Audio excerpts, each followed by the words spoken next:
Boa noite a todos. Vamos acalmar nossos corações, vamos deixar os papos para depois, para podermos entrar em sintonia com a espiritualidade, para que possamos ser atendidos naquilo que viemos buscar nessa casa.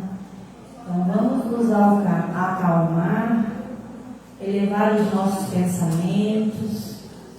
Hoje o Evangelho, o tema é perdão, é um tema muito importante, porque nós temos muita dificuldade no perdão. Muitas vezes a gente tem mais facilidade em não perdoar do que perdoar. Então hoje o Evangelho vai ser para todos nós, para tocar nosso coração. Nosso amigo Eduardo, médium da casa, que vai fazer a explanação hoje do Evangelho. Então eu convido a todos vocês para prestarem bastante atenção, elevando o pensamento, aproveitando esse momento para pedir aquilo que vocês desejam para a vida de cada um.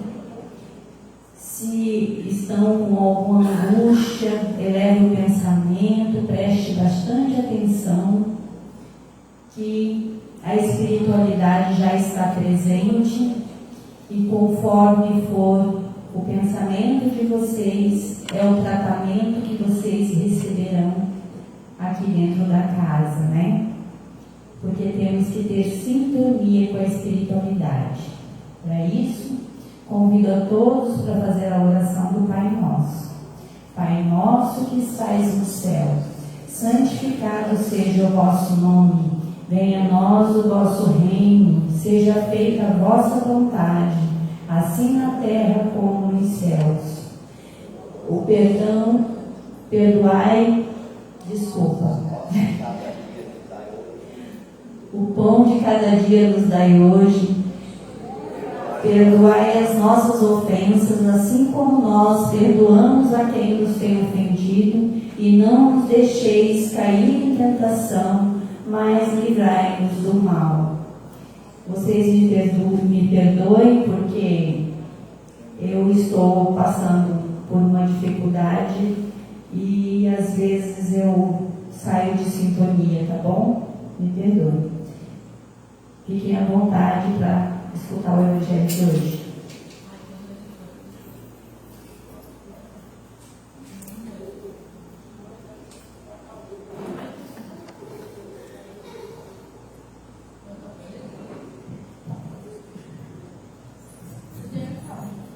Boa noite a todos. Uma satisfação estar retornando aqui ao púlpito para falar um pouco do Evangelho para os irmãos.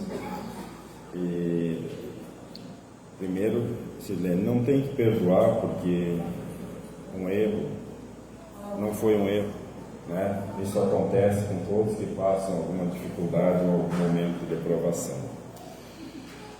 Hoje é um tema que eu considero bastante importante. Ao final, vocês vão entender melhor o porquê. Vou falar sobre o capítulo 10 do Evangelho, perdão das ofensas. E no item 14, onde Simeão embordou 1862, através de seus relatos, né, começa assim: quantas vezes perdoarei a meu irmão? Perdoarei-lhes não 7, mas 70 vezes 7 vezes. Nessa frase, temos um dos ensinamentos de Jesus que nos deve percutir a inteligência e mais alto falar ao coração. Confrontai essas palavras de misericórdia com a oração tão simples, tão resumida e tão grande em suas aspirações, que ele ensinou a seus discípulos e, ao mesmo tempo, nos ensinou também. Jesus, justo por excelência, responde a Pedro: perdoarás, mas ilimitadamente. Perdoarás cada ofensa, tantas vezes quanto ela for feita. Ensinarás a teus irmãos esse esquecimento de si mesmo, que torna uma criatura invulnerável ao ataque, aos maus procedimentos e às injúrias. Serás branco e humilde de coração. Sem medir a tua mansuetude, farás, enfim, o que desejas que o Pai Celestial faça por ti. Não está Ele a te perdoar frequentemente? Conta, porventura, as vezes que o seu perdão desce a te apagar as falhas? Atentamos para essa resposta de Jesus e, como Pedro, aplicarmos, inclusive a nós mesmos. Perdoai, usai indulgência, sede caridosos, generosos, pródigos até do vosso amor. Dai que o Senhor vos restituirá. Perdoai que o Senhor vos perdoará. Abaixai-vos que o Senhor vos elevará. Ide, estudai e comentai estas palavras da parte daquele que do alto dos esplendores celestes nos tem sempre sobre as suas vistas e prossegue com o amor que começou há séculos. Meus irmãos, marque bem essa passagem. Ide e estudai, ide e comentai. Voltaremos a falar nisso. Perdoai os vossos irmãos como precisais que eles vos perdoem. Se seus atos pessoalmente vos prejudicaram, mais um motivo aí tendes para serdes indulgentes, porquanto o mérito do perdão é proporcionado à gravidade do mal. Nenhum merecimento tereis em relevar os agravos dos vossos irmãos, desde que não passem de simples arranhões. A nós, espíritas, jamais nos esqueçamos de que, tanto por palavras como por atos, o perdão das injúrias não deve ser um termo em vão. Pois que se te dizeis espíritas, sejamos. Esquecei o mal que vos hajam feito e não presencieis senão nenhuma coisa no bem que podereis fazer. Aquele que enveredou por esse caminho não tem como se afastar, ainda que por pensamento, uma vez que sois responsáveis pelos seus pensamentos. Cuidai, portanto, de eliminar todo sentimento de rancor. Deus sabe o que mora no coração de cada um de seus filhos. Simeão termina dizendo: feliz, pois, daquele que pode todas as noites adormecer, dizendo: nada tenho contra o meu próximo. Mas como fazemos isso? Alguém já perdoou aqui hoje? Alguém já pediu perdão? Como fazemos isso? Se na nossa realidade, no nosso dia a dia, materialistas como somos, e somos materialistas, não podemos negar isso, necessitamos da matéria para sobreviver e por ela vivemos, através dela, perdão. Como fazer isso? Paulo continua no item 15: perdoai os inimigos é pedir perdão para si próprio. Perdoai aos amigos é dar-lhes uma prova de amizade. Perdoar as ofensas é mostrar-se melhor do que era. Quais aprendizados nós tiramos quando pedimos perdão a alguém? Perdoai, pois, meus amigos, a fim de que Deus vos perdoe. Portanto, quando fordes duros, exigentes, inflexíveis, ou se usardes de rigor até por uma ofensa leve, como quereis que Deus esqueça de que cada dia maior necessidade tendes de inteligência? Aquele que diz, nunca perdoarei, pois pronuncia a sua própria condenação. E se formos pensar, essas duas palavras, nunca e perdoarei, conjugadas, é pesado. Talvez possa demonstrar um sinal de ignorância das leis de Deus ou de fraqueza da nossa pessoa. Quem sabe, aliás, se descendo ao fundo de vós mesmos, não reconheceis que fostes o agressor. Quem sabe se nessa luta, que começa por uma alfinetada, isso não acabe numa ruptura, e acabe numa ruptura, não fostes tu ou nós que começamos, quem atirou a primeira pedra, se não desferiu alguma palavra injuriosa, se não procedeste com toda a moderação necessária. Sem dúvida, irmãos, o adversário do mal em se mostrar excessivamente suscetível, em razão demais para seres indulgentes e para não vos tornardes merecedores da ação que lançastes. Admitamos, em dadas circunstâncias, fosse realmente ofendido. Quem dirá que não envenenastes as coisas por meio de represálias e que não fizesse degenerar-se em querela grave, o que poderia cair facilmente no esquecimento? Outra máxima do perdão: esquecer as ofensas. Como se faz isso? Se de vós dependia impedir as consequências do fato e não impedistes, sois culpados. Admitamos, finalmente, que de nenhuma censura vos reconhecereis merecedores.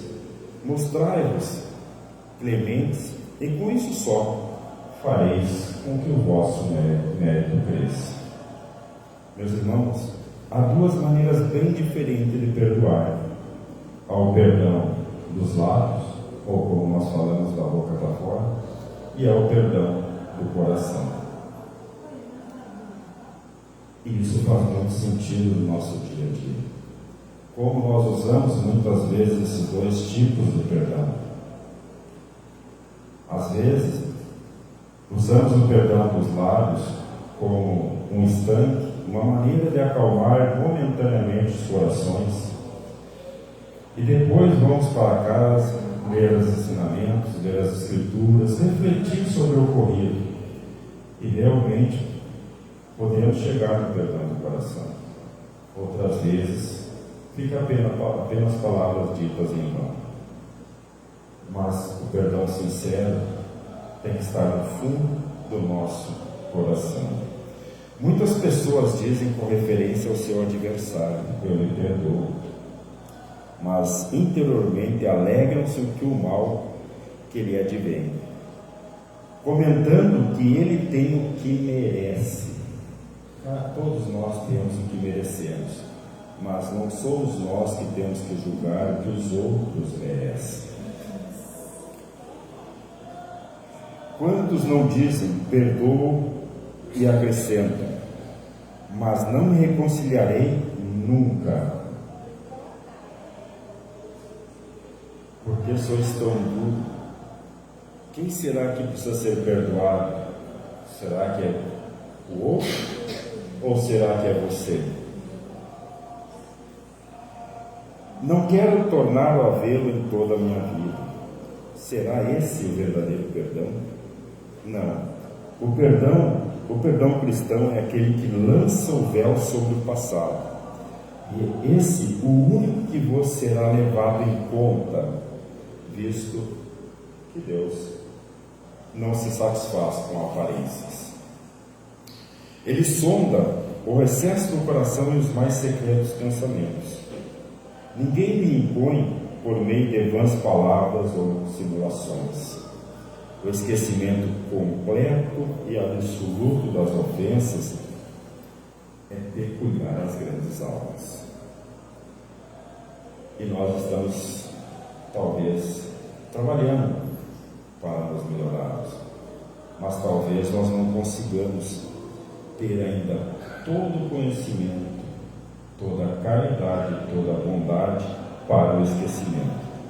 Não esqueceis que o verdadeiro perdão se reconhece muito mais pelos atos do que pelas palavras. Palavras de Paulo. Esquecer. Temos que entender qual é o tipo da ofensa. Temos que entender qual é a gravidade de uma ofensa. Qual é o ambiente que se foi posto. E como foi dito anteriormente, muitas vezes nos ofendemos por muito pouco. Nós estamos num mundo agitado e atribulado, estressado, com problemas, e muitas vezes um simples olhar nos ofende. Um simples toque, um leve esbarrão nos ofende. Quando nós pensávamos que depois da pandemia o mundo viria mais caridoso, pensasse mais no irmão, a gente se depara que nós estamos mais duros, mais rudes, ofendendo e nos ofendendo por muito pouco. E esses poucos são fáceis de esquecer, são fáceis de deixar de lado. Basta que exercitamos isso, que reconheçamos as nossas falhas e sabemos também que temos que perdoar os nossos irmãos. Entendamos que perdoar é ser indulgentes. Reporto aqui João, bispo de Bordeaux, no capítulo 10, item 7. Quando perdoares aos vossos irmãos, não vos contenteis com estender o véu do esquecimento sobre suas faltas, porquanto mais das vezes, muito transparente é esse véu para os seus olhares. Levai-lhes simultaneamente com o perdão, o amor. Fazei por eles o que pediríeis que fizesse vosso Pai Celestial por vós. E ouvindo a prece da Sirlene, prece que todos nós conhecemos, perdoai as nossas ofensas, eu peço, e depois prometo, assim como perdoarei os meus ofensores. Difícil a gente se dar conta, porque às vezes se torna um mantra que vamos, mas primeiro a gente sempre pede perdão, e depois dá a garantia pela oração que nós vamos perdoar da mesma forma. Caiba-lhe, portanto, apresentar uma razão de ser positiva e uma utilidade prática ao perdão e ao preceito do Cristo. Amai-vos vossos inimigos. Não há coração tão perverso, mesmo ao seu mau grado, que se mostre sensível ao bom proceder. Essa passagem do capítulo 8, amai-vos vossos inimigos desencarnados. Perdoar é ser caridoso. No capítulo 11, item 14, Elizabeth de França diz: a verdadeira caridade constitui um dos mais sublimes ensinamentos de Deus ao mundo. Perdoar é caridade. Completa fraternidade deve existir entre os verdadeiros seguidores de sua doutrina. Deveis amar os desgraçados, os criminosos, como criaturas que são de Deus, aos quais perdão e misericórdia serão concedidos, se arrependerem, como também a nós, pelas faltas que cometemos contra a lei divina. Considerais que os mais repreensíveis, mais culpados, considerais que sois mais repreensíveis e mais culpados daqueles a quem negaste o perdão e a comiseração. Pois as mais das vezes eles não conhecem Deus. Aí alguém podemos pensar, Mas às vezes eu sou ofendido com um irmão que estuda os ensinamentos tanto quanto eu. Lembrai-vos que somente será perdoado conforme perdoares. Pelo perdão te aproximarás da divindade, pois a clemência é irmã do poder do perdão. Outra passagem que reforça isso está em A Ingratidão dos Filhos e os Laços de Família, por Santo Agostinho, onde ele diz: compreende que, para chegarem a Deus, existe só uma senha: a caridade. Ora, não há caridade sem esquecimento dos ultrajes, sem esquecimento das injúrias. Não há caridade sem perdão, nem o coração tomado de ódio. Na coletânea de preces espíritas, no item 5, repasso aqui o que eu falei antes: perdoa nossas dívidas, como perdoamos os que devem. Perdoa nossas ofensas, como perdoamos aos que nos ofenderam. A caridade não consiste apenas em assistir-nos, dar-nos assistência aos nossos semelhantes em suas necessidades. Também consiste no perdão das ofensas. Com que direito reclamamos da indulgência divina, se não a usarmos para com aqueles que nos dão motivos para nos queixarmos? No capítulo 28, item 66, nas orações pelas almas sofredoras, almas que pedem prece, a gente tem uma perspectiva de que o perdão fortalece a alma, pedindo ao Senhor que mostre aos culpados que se desesperam, e sustentados por essa esperança, eles se juntarão forças na grandeza do perdão de suas faltas e seus sofrimentos, a fim de resgatarem o passado e se prepararem para conquistar o futuro. Por último, capítulo 10, item 5, reconciliação com os adversários. Bem-aventurados que são misericordiosos. Reconciliai-vos o mais depressa possível com o vosso adversário, enquanto estáis com ele, para que ele não vos entregue ao juiz. O juiz não vos entregue ao Ministério da Justiça e não sereis metidos em prisão. Digo-vos em verdade, que daí não saireis enquanto não houvereis pago o último sentido. Mateus, capítulo 5, versículo 25 e 26.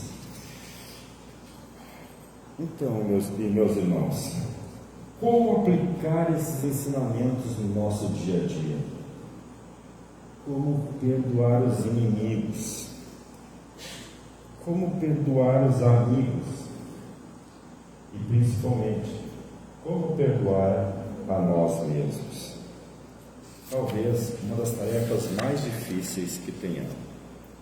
E outra, a nossa dificuldade no perdão está no esquecimento, está no orgulho e na ferida aberta. É possível perdoar sem esquecer? Depende. O ensinamento de Jesus diz que devemos esquecer. E como vimos aqui, pequenas coisas, pequenos atos, pequenas ofensas, pequenos ultrajes, pequenas injúrias, que muitas vezes nem são os nossos inimigos, por isso a dificuldade, às vezes um ato momentâneo, intempestivo, leva a nós a desferirmos uma palavra contra o irmão. Acredito que para o bom espírita, para aquela pessoa que interpreta o Evangelho, e aí eu volto lá no começo, onde eu falei para vocês, estudai e comentai, né? Talvez essas ofensas sejam simples para que nós façamos, para que nós demos o perdão. Mas e algo que machuca mais? Uma violência física, a morte de um parente que nos tirado. Como eu vou perdoar?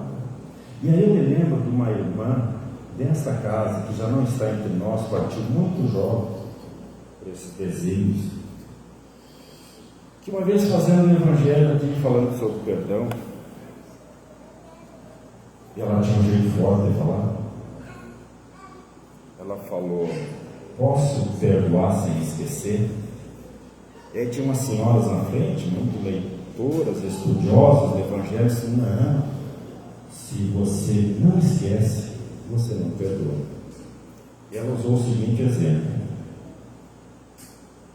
eu matei um filho de vocês, você me perdoa? Como bom espírito, como leitor das escrituras, filhos de Deus, você me perdoa? Ela mesma deu a resposta: provavelmente não me perdoar. Você vai esquecer que eu matei seu filho? Nunca.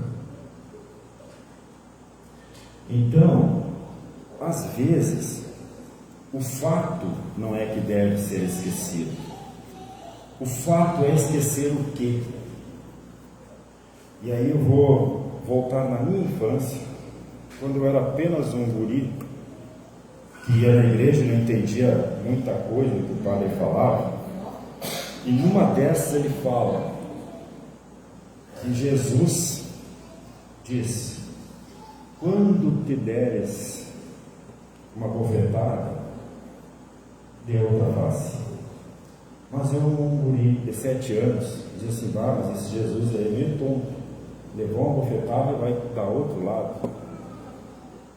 A gente volta a estudar, vai interpretando, e quando a gente vê o simbolismo das palavras, gente, um ato de esbofetear alguém é mal, é a maldade. Qual é a outra face, o outro lado do mal? O amor, a caridade. Dar a outra face não é virar o rosto para levar um outro bofete. É perdoar esse irmão, talvez mostrar que ele esteja errado, e mostrar que você tem a grandeza, a paz de espírito para perdoá-lo. Então, o que devemos esquecer? Esquecer o ódio, esquecer a vingança, oferecer então a outra face, que muitas vezes as pessoas não conhecem, por ignorância, por não aceitarem muitas vezes uma criança. E na outra face oferecer compreensão, compaixão e perdão. Por que eu está terminando o tempo, eu não quero espichar, mas a última parte do evangelho que eu li fala em reconciliação com os adversários.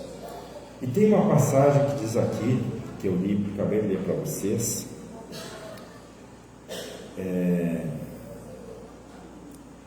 reconciliai-vos o mais depressa possível, enquanto estáis com ele. E aí, gente, eu não gosto de usar exemplos próprios, porque sou um péssimo exemplo. Não gosto de usar exemplo próprio, mas essa passagem me chamou bastante atenção. Não é meu adversário, mas meu pai estava morrendo. Dezembro, janeiro, fevereiro de 2024. Eu nunca tive um relacionamento muito bom com meu pai, apesar de amar ele, dele ser responsável pela metade da minha vida. Mas eu moro sozinho desde os 14 anos e me senti por algumas coisas ofendido por ele. E nosso relacionamento sempre foi duro, muito truncado, mas era meu pai. E meu pai estava numa fase que ia 2 semanas para o hospital, 2 semanas em casa, 2 semanas para o hospital, 2 semanas em casa. Já estava praticamente em seu leito de morte. Começo de fevereiro de 2023, eu fui à minha cidade natal, lá no Rio Grande do Sul, 1.600 quilômetros daqui. Fui lá e conversei com ele. Ele pouco falava. Eu disse: olha, pai, tu está sofrendo? Ele disse: só na sua cabeça. Então, comigo está tudo certo, está liberado. A hora que tu quiser dar tchau, a hora que tu quiser partir, fique à vontade. E eu voltei para cá muito feliz, muito feliz. Voltei feliz, conversei com meu pai. Aí na outra semana eu estava tão feliz que marquei com a minha terapeuta para contar para ela. Cheguei lá e contei o fato. Disse, olha, cheguei lá, conversei com meu pai e disse para ele que eu liberava ele, estava tudo certo. Ela só olhou para mim e disse, você pediu perdão e você perdoou ele? Eu disse, não, só conversando, conversa franca. Ela disse, pode voltar. Esse aí não vai dar tempo, ele vai morrer, do jeito que ele está, morre logo. Ele vai esperar. E aí começou uma angústia. E aí eu comecei a estudar o Evangelho, comecei a ler como é que eu volto e peço perdão. Como é que eu faço isso? Passadas 2 semanas eu voltei, ele voltou para o hospital, eu voltei, cheguei lá, primeira noite, dormi no hospital com ele, ele não me reconheceu. Na outra noite eu dormi novamente com ele estava um pouquinho lúcido. E eu cheguei para ele, um pouco momento de lucidez, tinha até alguns enfermeiros no quarto, que ficou mais difícil ainda eu me expor, um homem de 56 anos me expor, né? Que é maternidade. Eu olhei para ele, conversei e disse, pai, tu me perdoa por tudo o que eu possa ter te julgado errado. Não precisa nominar, mas do fundo do coração. Ele não podia falar, ele piscou os olhos, deu uma leve apertadinha na minha mão. Eu disse, pai, eu te perdoo por tudo que eu acho que tu fez de errado. Não sei se tu fez, mas eu te perdoo. No outro dia, ele melhorou, foi para casa, eu vim embora. Isso era na sexta-feira. No domingo de noite ele faleceu em casa, na tranquilidade do lar. Eu nem fui ao enterro, porque eu não gosto não sou muito de velório, esse negócio. Nem fui ao enterro. E me sinto tão leve, tão bem, que eu digo a todos, conversem com seus desafetos enquanto eles estão vivos. Porque nós somos matéria, e matéria precisa estar frente a frente ao outro. Eu poderia vir à casa espírita um dia e fazer uma reconciliação com meu pai, mas enquanto matéria, eu precisava ver nos olhos dele, no aperto de mão dele, que ele também me perdoa. Muito obrigado.